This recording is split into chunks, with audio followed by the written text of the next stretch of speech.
Canto XVI del infierno de Dante. Encontrábame ya en un sitio desde donde se oía el rumor del agua que caía en el otro recinto, rumor semejante al zumbido que producen las abejas en sus colmenas, cuando tres sombras se separaron al mismo tiempo y corriendo de entre una multitud que pasaba bajo la lluvia del áspero martirio. Se dirigieron hacia nosotros, gritando cada cual: «Detente tú, que a juzgar por tus vestidos eres hijo de nuestra depravada tierra». Ah, qué llagas tanto antiguas como recientes vi en sus abrasados miembros. Su menor recuerdo me contrista todavía. A sus gritos se detuvo mi maestro, volvió el rostro hacia mí y me dijo: «Espera aquí si quieres ser cortés con esos, aunque si no fuera por el fuego que lanza sus rayos sobre este sitio, te diría que en esta ocasión te conviene a ti más que a ellos la precipitación». Las sombras volvieron de nuevo a sus exclamaciones así que nos detuvimos, y cuando llegaron a donde estábamos empezaron las tres a dar vueltas formando un círculo como acostumbran a darlas los gladiadores desnudos y untados de aceite, antes de venir a las manos, buscando la oportunidad de lanzarse con ventaja sobre su enemigo. Girando de esta suerte, cada cual dirigía su rostro hacia mí, de modo que tenían vuelto el cuello en distinta dirección de la que seguían sus pies. Aunque la miseria de este suelo movedizo y su aspecto triste y desolado haga que nosotros y nuestros ruegos seamos despreciables, comenzó a decir una de ellas, nuestra fama debe incitar a tu corazón a decirnos quién eres, tú que sientas con tal seguridad tus pies vivos por el infierno. Este que ves tan desnudo y destrozado y cuyas huellas voy siguiendo, fue de un rango mucho más elevado de lo que te figuras. Nieto fue de la púdica Gualdrata, se llamó Guidoguerra y durante su vida hizo tanto con su talento como con su espada.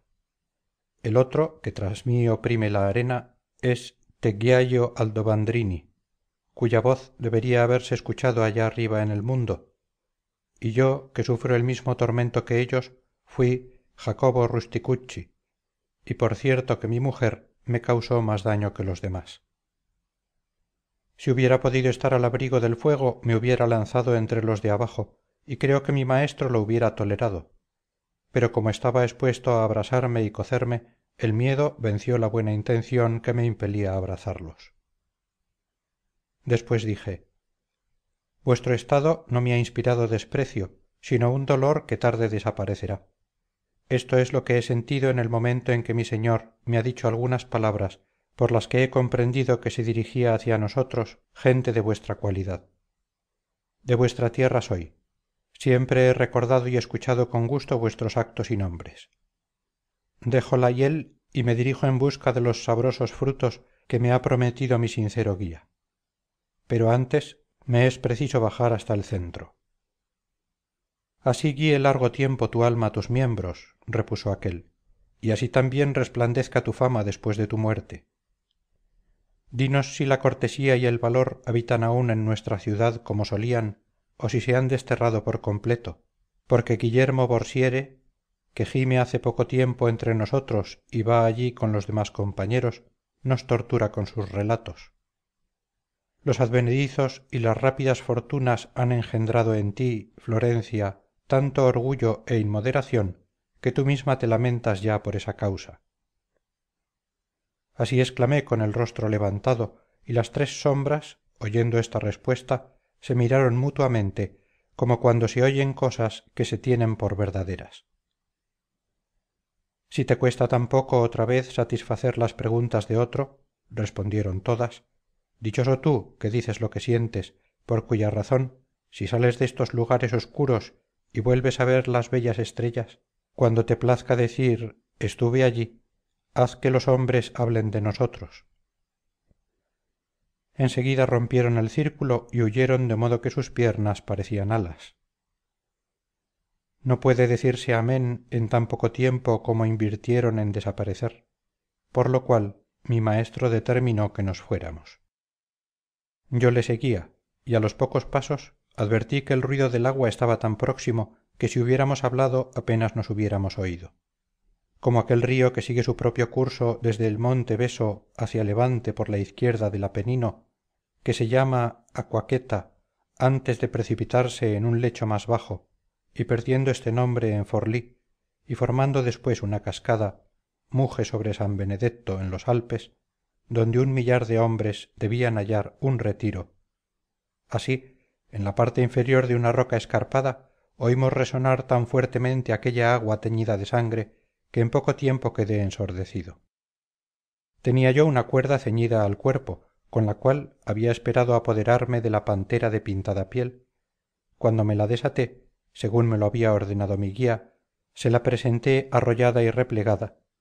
Entonces se volvió hacia la derecha y desde una distancia considerable de la orilla la arrojó en aquel abismo profundo. Es preciso, dije entre mí, que alguna novedad responda a esa nueva señal, cuyo efecto espera con tanta atención mi maestro. Oh, qué circunspectos deberían ser los hombres ante los que no solamente ven sus actos, sino que con su inteligencia leen en el fondo de su pensamiento, me dijo. Pronto vendrá de arriba el que yo espero, y pronto también es preciso que descubran tus ojos lo que tu pensamiento no ve con seguridad. El hombre debe, siempre que pueda, cerrar sus labios antes de decir una verdad que tenga visos de mentira, porque se expone a avergonzarse sin tener culpa.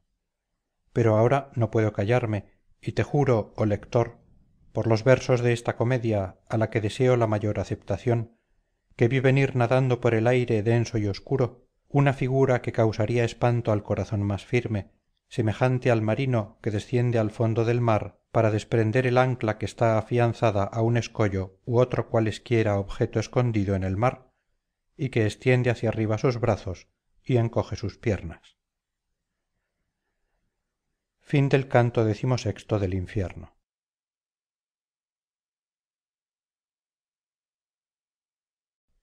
Canto XVII del infierno de Dante. He aquí la fiera de acerada cola que traspasa las montañas y rompe los muros y las armas. He aquí la que corrompe al mundo entero. Así empezó a hablarme mi maestro, e hizo aquella una señal indicándole que se dirigiera hacia el margen de mármol donde nos encontrábamos. Y aquella inmunda imagen del fraude llegó a nosotros y adelantó la cabeza y el cuerpo, pero no puso su cola sobre la orilla. Su rostro era el de un varón justo, su piel muy suave y el resto del cuerpo el de una serpiente. Tenía 2 garras llenas de vello hasta los sobacos y la espalda, el pecho y los costados salpicados de tal modo de lazos y escudos que no ha habido tela turca ni tártara tan rica en colores, no pudiendo compararse tampoco a aquellos los de las telas de Aracnea.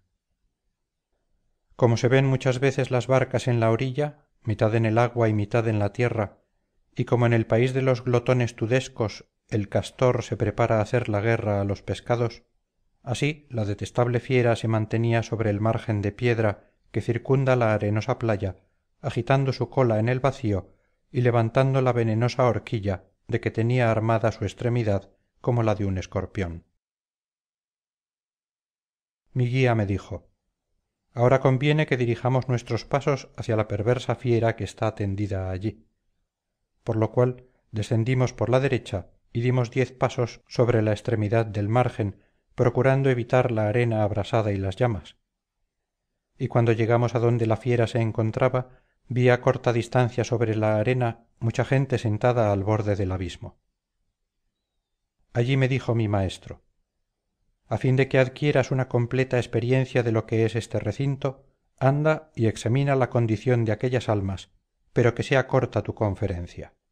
Mientras vuelves, hablaré con esta fiera para que nos preste sus fuertes espaldas. Me adelanté, pues, solo hacia la extremidad del 7º círculo donde gemían aquellos desgraciados.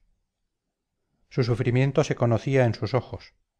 Con ayuda de sus manos rechazaban acá y allá ya los vapores, ya la arena ardiente, como los perros rechazan en verano con las patas o con el hocico a las pulgas, moscas o tabanos que acuden a picarles. Cuando hube contemplado el rostro de muchos de aquellos sobre quienes cae la dolorosa llama, no reconocí a ninguno, pero observé que del cuello de cada cual pendía una bolsa de cierto color marcada con cierto signo en cuya contemplación parecían deleitarse sus miradas. Aproximándome más para examinar mejor, vi en una bolsa una figura de azur que tenía toda la apariencia de un león. Después, prosiguiendo el curso de mis observaciones, vi otra, roja como la sangre, que ostentaba una oca más blanca que la leche. Uno de ellos, que tenía su bolsa blanca con una gran mancha azul, me dijo: ¿qué haces en esta fosa? Vete, y puesto que aún vives, sabe que mi vecino vitaliano debe sentarse a mi izquierda. Yo soy paduano, en medio de estos florentinos. Muchas veces me atruenan los oídos gritando: venga el caballero soberano que llevará la bolsa con los 3 picos.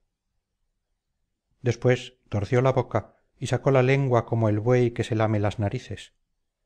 Y yo, temiendo que mi tardanza incomodase a aquel que me había encargado que estuviera allí poco tiempo, volví la espalda a aquellas almas miserables. Encontré a mi guía, que había saltado ya sobre la grupa del feroz animal, y me dijo: ahora sé fuerte y atrevido. Por aquí no se baja sino por escaleras de esta clase. Sube delante. Quiero quedarme entre ti y la cola, a fin de que ésta no pueda hacerte daño alguno. Al oír estas palabras me quedé como aquel que presiente el frío de la cuartana y tiene ya las uñas pálidas y tiembla con todo su cuerpo al contemplar tan solo la sombra. Pero sus amenazas me produjeron la vergüenza que da ánimo a un servidor delante de un buen amo. Me coloqué sobre las anchas espaldas de la fiera y quise decir: ten cuidado de sostenerme, pero me faltó la voz, lo que yo no esperaba, si bien él, que ya anteriormente me había socorrido en todos los peligros, me estrechó entre sus brazos, así que monté y me sostuvo. Después dijo: Gerión, ponte ya en marcha, trazando anchos círculos y descendiendo lentamente. Piensa en la nueva carga que llevas. Aquel animal fue retrocediendo como la barca que se aleja de la orilla, y cuando sintió todos sus movimientos en libertad, revolvió la cola hacia donde antes tenía el pecho, y extendiéndola, la agitó como una anguila, atrayéndose el viento con las garras. No creo que Faetón tuviera tanto miedo cuando abandonó las riendas y se abrasó el cielo como se puede ver aún, ni el desgraciado Ícaro, cuando derritiéndose la cera, sintió que las alas se desprendían de su cintura, al mismo tiempo que su padre le gritaba: mal camino llevas, como el que yo experimenté al verme en el aire por todas partes y alejado de mi vista todo excepto la fiera. Esta empezó a marchar, nadando lentamente, subiendo y bajando, pero yo no podía apercibirme más que del viento que sentía en mi rostro y en la parte inferior de mi cuerpo.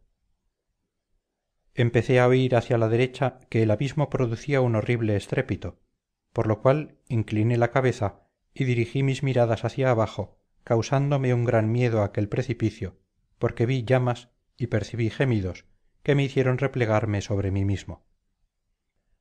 Entonces observé, pues no lo había reparado antes, que descendíamos dando vueltas, como me lo hizo notar la proximidad en que nos encontrábamos por todas partes de los grandes dolores.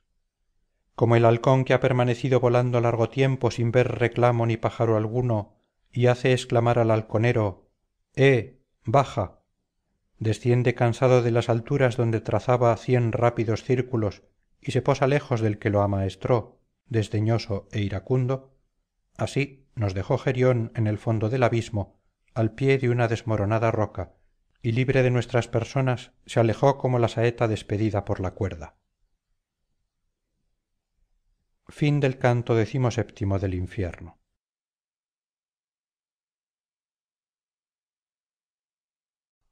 Canto XVIII del infierno de Dante.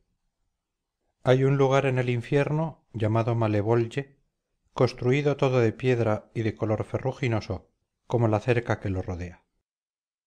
En el centro mismo de aquella funesta llanura se abre un pozo bastante ancho y profundo, de cuya estructura me ocuparé en su lugar.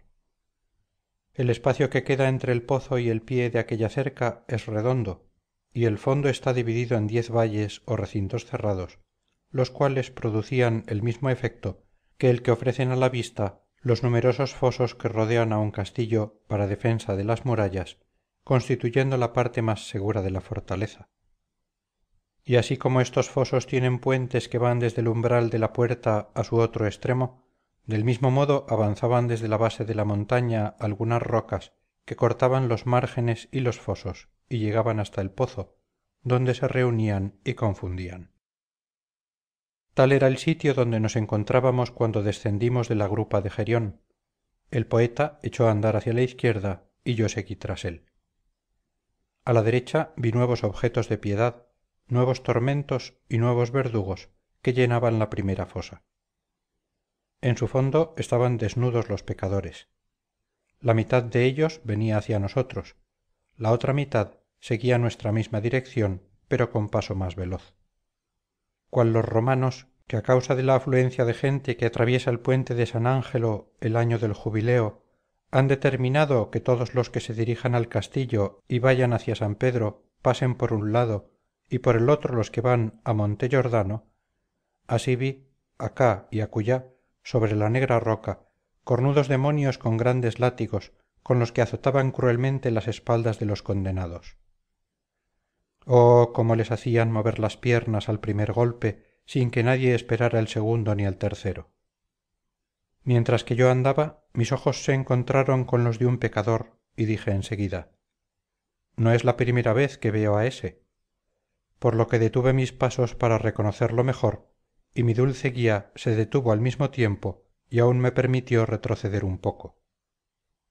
El azotado creyó ocultarse bajando la cabeza, pero le sirvió de poco, pues le dije, tú, que fijas los ojos en el suelo, si no son falsas las facciones que llevas, eres Benedico Caccianímico. Pero ¿qué es lo que te ha traído a tan picante salsa? A lo que me contestó, lo digo con repugnancia, pero cedo a tu claro lenguaje que me hace recordar el mundo de otro tiempo. Yo fui aquel que obligó a la bella Guísola a satisfacer la voluntad del marqués, a pesar de cuanto se haya dicho sobre este suceso. No soy el único bolonés que llora aquí. Por lo contrario, este sitio está tan lleno de ellos que a estas horas no hay entre la sabana y el Reno tantas lenguas que digan sipa, y si quieres una prueba de lo que digo, recuerda nuestra notoria avaricia. Al llegar aquí, un demonio le pegó un latigazo diciéndole, «Ve, rufián, aquí no hay mujeres que vender». Me reuní a mi guía y a los pocos pasos llegamos a un punto de donde salía una roca de la montaña. Subimos por ella ligeramente y volviendo a la derecha por la misma roca, salimos de aquel eterno recinto. Llegados que fuimos al sitio en que el escollo se abre a modo de puente para dar paso por debajo a los condenados, mi guía me dijo, «Detente y haz que se encuentren con las tuyas las miradas de esos malvados, cuyos rostros no has visto aún, por haber caminado en nuestra misma dirección». Desde el vetusto puente contemplamos la fila que se dirigía hacia nosotros por la otra parte y que era igualmente castigada por el látigo. El buen maestro me dijo sin que yo le preguntara nada, «Mira esa gran sombra que se acerca y que a pesar de su sufrimiento no parece derramar ninguna lágrima. ¿Qué aspecto tan majestuoso conserva aún? Ese es Jasón, que con su valor y su destreza robó en Cólquida el vellocino de oro.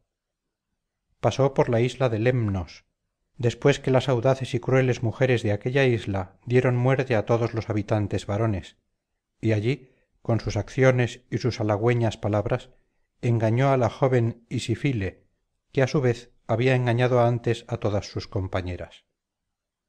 La dejó encinta y abandonada. Por tal culpa está condenada a tal martirio que es también la venganza de Medea. Con él van todos los que han cometido igual clase de engaños. Bástete pues saber esto de la primera fosa y los que en ella son destrozados. Nos encontrábamos ya en un punto donde el estrecho sendero se cruza con el segundo margen, que sirve de apoyo para otro arco. Allí vimos a los que se lamentan en una nueva fosa, dando resoplidos con sus narices y golpeándose con sus propias manos. Las orillas estaban incrustadas de moho producido por el vapor de abajo que se condensa allí y que ofendía a la vista y al olfato. La fosa es tan profunda que desde ningún otro sitio se puede ver el fondo sino desde la parte más alta del arco que lo domina perpendicularmente.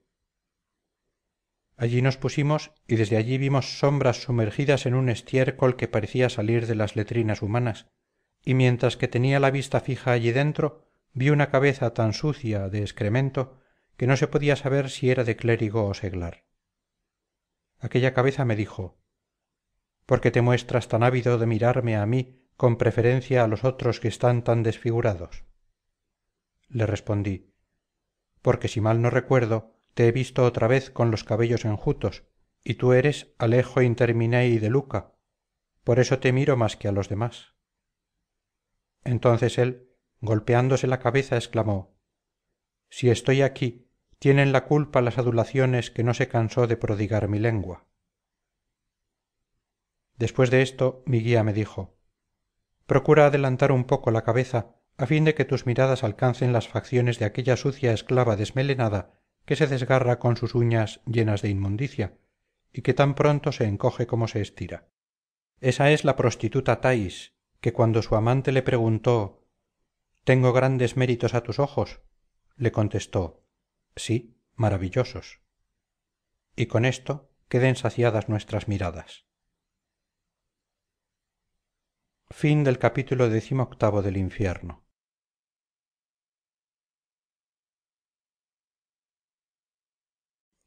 Canto 19 del Infierno de Dante.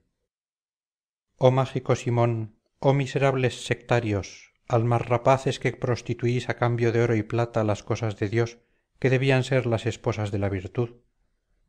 Ahora resonará la trompeta para vosotros, puesto que os encontráis en la tercera fosa.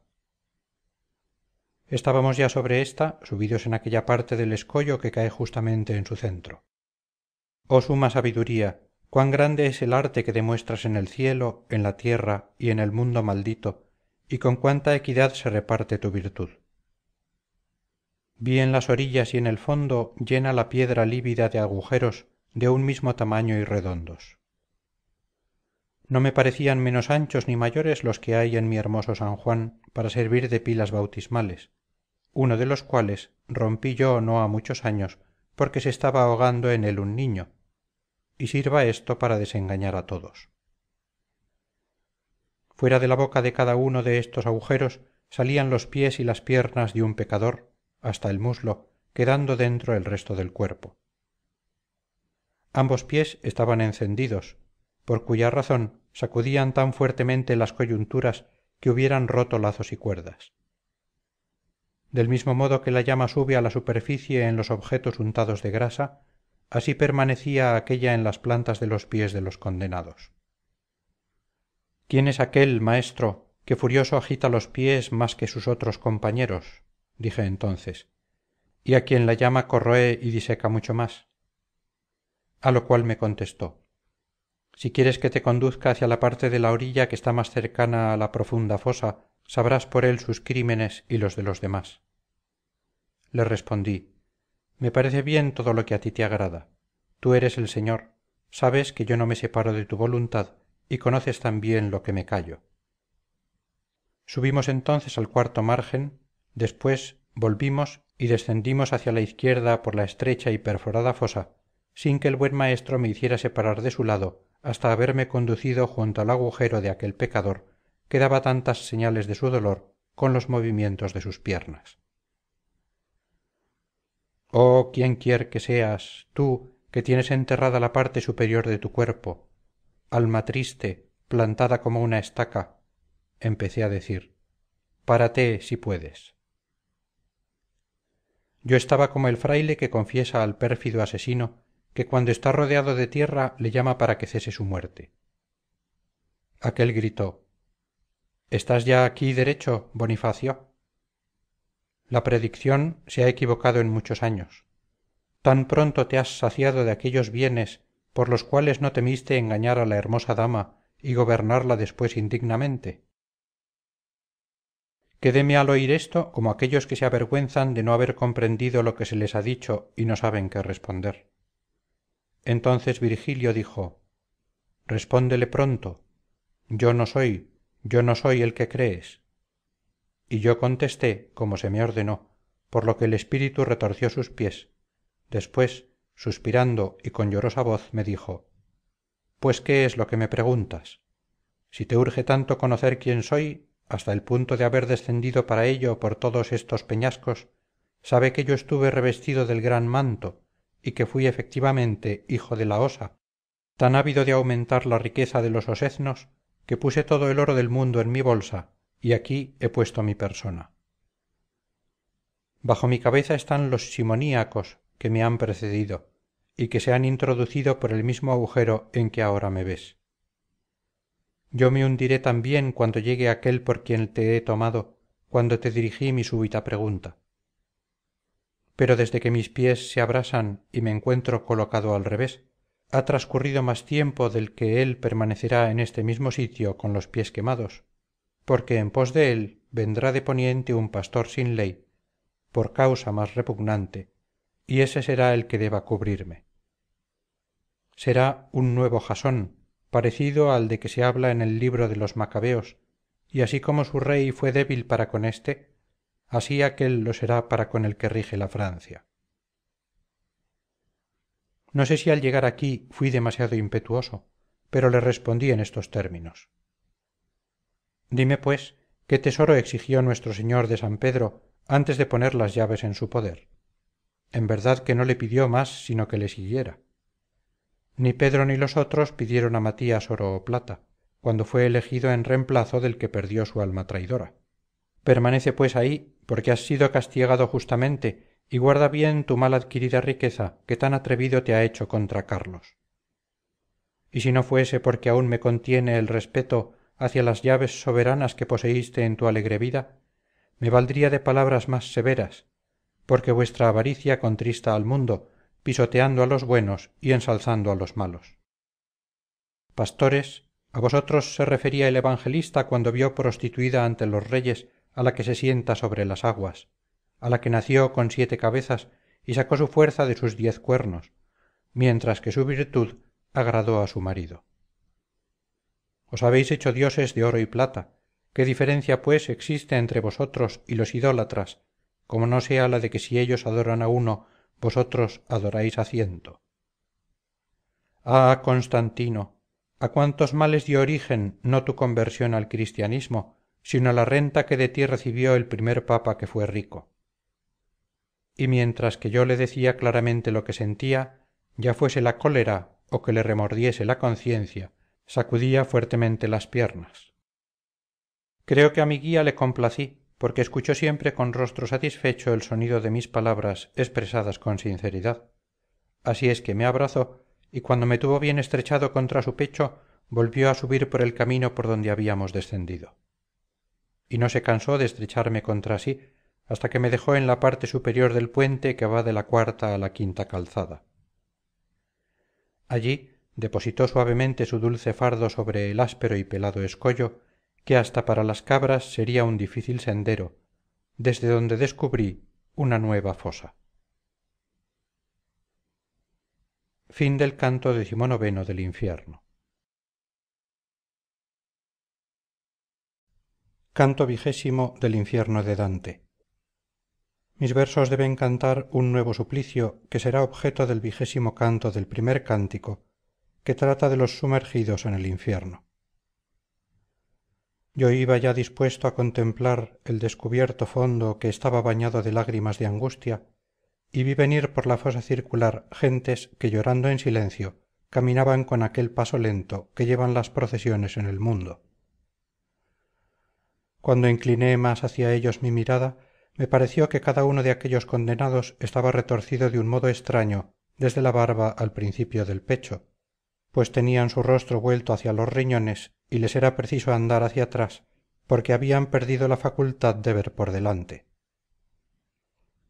Quizá por la fuerza de la perlesía se encuentre un hombre de tal manera contrahecho, pero yo no le he visto ni creo que pueda suceder. Ahora bien, lector, si Dios te deja sacar fruto de esta lectura, calcula por ti mismo si mis ojos podían permanecer secos cuando vi de cerca nuestra humana figura tan torcida que las lágrimas le caían por la espina dorsal. yo lloraba en verdad apoyado contra una de las rocas de la dura montaña, de suerte que mi guía me dijo: tú también eres de los insensatos. La piedad consiste aquí en no tener ninguna. ¿Quién es más criminal que el que se enternece ante la justicia divina? Levanta la cabeza, levántala y mira a aquel por quien se abrió la tierra a los ojos de los tebanos, que exclamaban: ¿a dónde caes, anfiarao? ¿Por qué abandonas la guerra?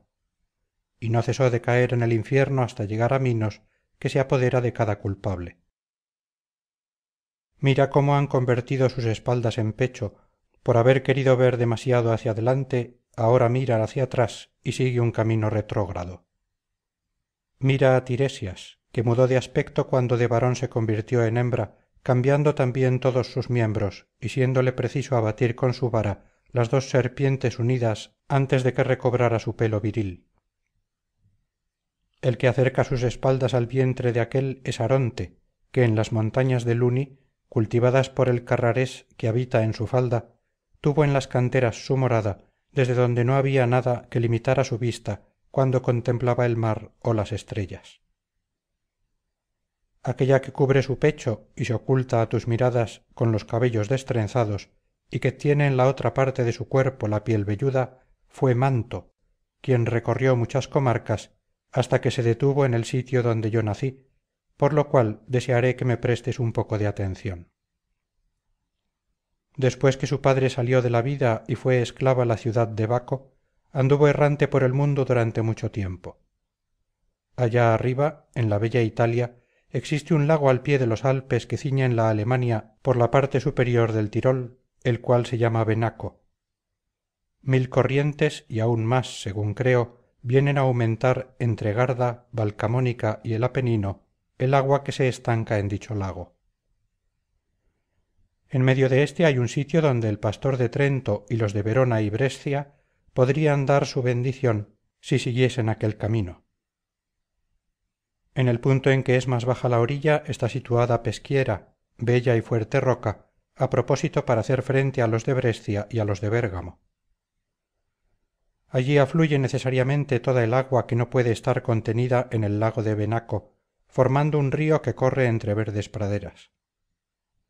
En cuanto aquella agua sigue un curso propio, ya no se llama Benaco, sino Mincio, hasta que llega a Goberno, por donde desemboca en el Po.